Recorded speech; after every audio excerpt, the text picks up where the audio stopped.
시간의 즐거움 TVN 인사이트. 자, 과연 일제 소위 문화 통치에 맞서서 우리는 국내에서 어떻게 저항을 했고 국외에서는 어떤 저항을 했는지 그 저항의 역사를 또 한번 살펴보도록 하죠. 먼저 국내입니다. 국내 저항 중에서 굉장히 중요한 역할을 했던 세력이 있는데요. 그게 바로 학생들입니다. 그 학생들이 일으켰던 운동이요. 1920년대, 26년에 60만세 운동, 그리고 29년에 광주 학생 항일 운동이 있죠. 자, 김선수 씨 질문을 한번 해보겠습니다. 네. 그 고종의 아들이자 조선의 마지막 임금, 네. 이 혹시 누군지 아세요?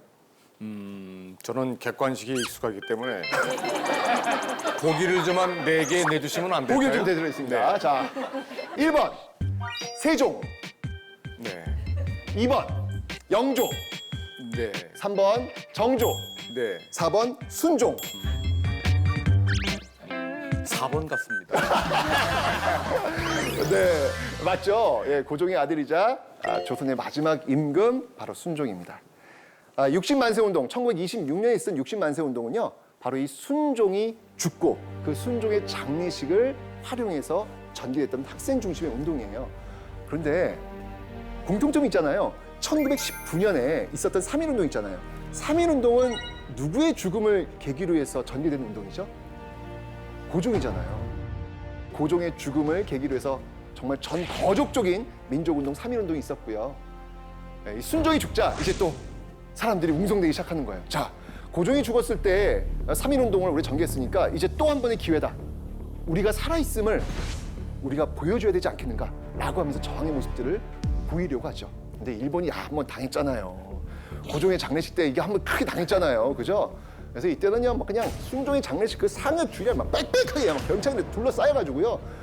입도 뻗긋 못하도록 아주 감시를 철저히 하죠. 그럼에도 불구하고 어디선가 튀어나와가지고 학생들이 대한독립 만세! 대한독립 만세! 이렇게 팍 종이를 뿌리면서 다니는 어떤 그런 모습들이 나타나게 됩니다. 이게 바로 60만세 운동의 모습이었죠. 60만세 운동이 1926년이었다면 1929년에는요. 이번에 또 광주에서 학생들이 또 들고 일하는 사건이 벌어집니다. 이거는요. 통학 열차 안에서 벌어진 사건이에요. 그 옛날에 그 조선 여학생들 같은 경우에 이렇게 댕기머리 따잖아요. 통학 열차다 보니까 일본 학생도 있고 조선 학생도 있었나 봐요. 일본 학생들이 그 우리 조선인 여학생의 댕기머리를 들고 흔들면서 이렇게 장난을 쳤나 봐요. 그 모습을 지켜본 조선 남학생들 분노했습니다. 결국은 여기 내려가지고요. 집단 싸움이 벌어지는 거예요. 네, 이 조선 남학생, 일본, 조선 남학생들 덩치가 좀 있잖아요. 그죠?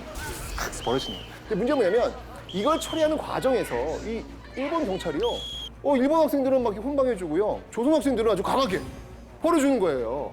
이 소식이 딱 전국에 알려지면서 전국에 있는 학생들이 다 들고 일하는 거예요.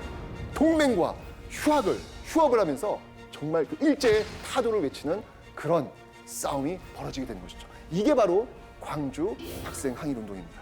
1919년에 있었던 3.1 운동 이후에 있었던 가장 거족적인 운동이 바로 광주 학생 항일 운동인 것이죠. 광주 학생 항일 운동이 일어난 날을 기념하기 위해서 지금 학생 독립운동 기념일이라고 있습니다. 예전에는 이 날을 학생의 날이라고 불렀어요. 혹시 학생의 날이 몇 월 며칠인지 아시는 분? 자, 한번 손만 한번 들어보세요. 학생의 날이 몇 월 며칠인지 아시는 분?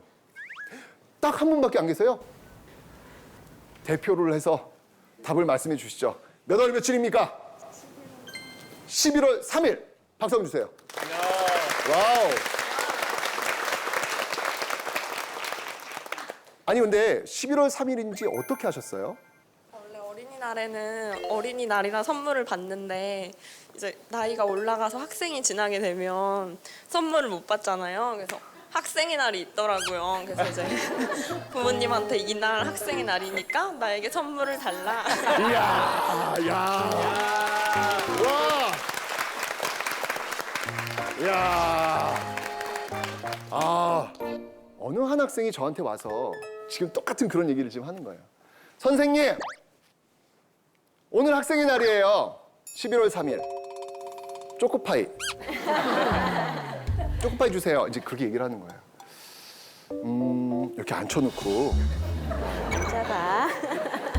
제가 이야기를 시작했어요. 좀 더 앉아봐라. 앉아봐라. 그래. 5월 5일은 소파 방정환 선생님께서 만들었던 어린이날이야. 그날은 어른들이 어린이를 위해서 무언가를 해줄 수 있는 그런 날이지. 그래. 너 어린이날 잘 보냈지? 자, 그런데 너 지금 나한테 지금 초코파이 달라고 했는데 학생의 날은 그런 날은 아니다.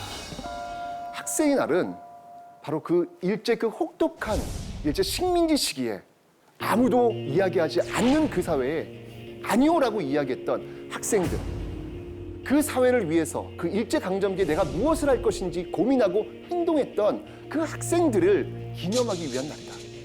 오늘은 너가 나한테 초코파이를 달라고 하는 날이 아니라 너가 우리 사회를 위해서 무엇을 할 것인지를 고민하는 날이야. 알았어? 라고 이야기했던 기억이 납니다. 그래도 저는 너무 그 학생이 좋았던 게 뭐냐면 기억하고 있다는 거예요. 그 날이 학생의 날, 학생독립운동 기념일이라고 하는 날을 기억하고 있다는 거예요. 저는 오늘 이 강의를 통해 가지고 전국에 있는 모든 학교가 전 11월 3일만 되면 작게나마 기념식 정도는 해야 되지 않을까라는 어떤 그런 생각이 듭니다. 왜냐면요, 일제강점기의 학생이라는 존재는요, 대단한 존재였습니다. 1919년 3.1운동, 그리고 1926년 60만세운동, 그리고 1929년 광주학생 항일운동, 그 모든 사건의 중심에는 다 학생들이 있었거든요. 학생은요, 일제강점기 바로 우리 시대 역사 속 거인이었습니다. 정말 그 자유를 비상하면서 하늘을 마음껏 날랐던 그 독수리와 같은 그런 존재가 저는 학생이었다라는 생각이 드는 거예요. 그런데 그 역사 속 거인, 그 마음껏 하늘을 알고 있는 그 학생들을 저는 닭장 속에 지금 가두고 있는 듯한 느낌, 닭장 속 독수리가 된 듯한 그런 느낌? 그런 느낌이 들어요. 그냥 그 학생들한테 그냥 점수 1, 2, 3, 4, 5, 6, 7 이렇게 던져주면서 그 점수 쪽쪽쪽쪽 쪼아먹는 그런 학생들로 우리가 그들을 대하고 있는 것은 아닌지, 닭장 속 독수리의 모습으로만 만족하고 있는 건 아닌지, 가만히 있으라고 이야기하는 그런 존재로만 우리는 그들을 바라보고 있는 건 아닌지. 역사를 공부하면서 저는 그 학생들의 그 힘을 보면서 바로 저 DNA가 지금 우리 학생들에게도 흐르고 있다.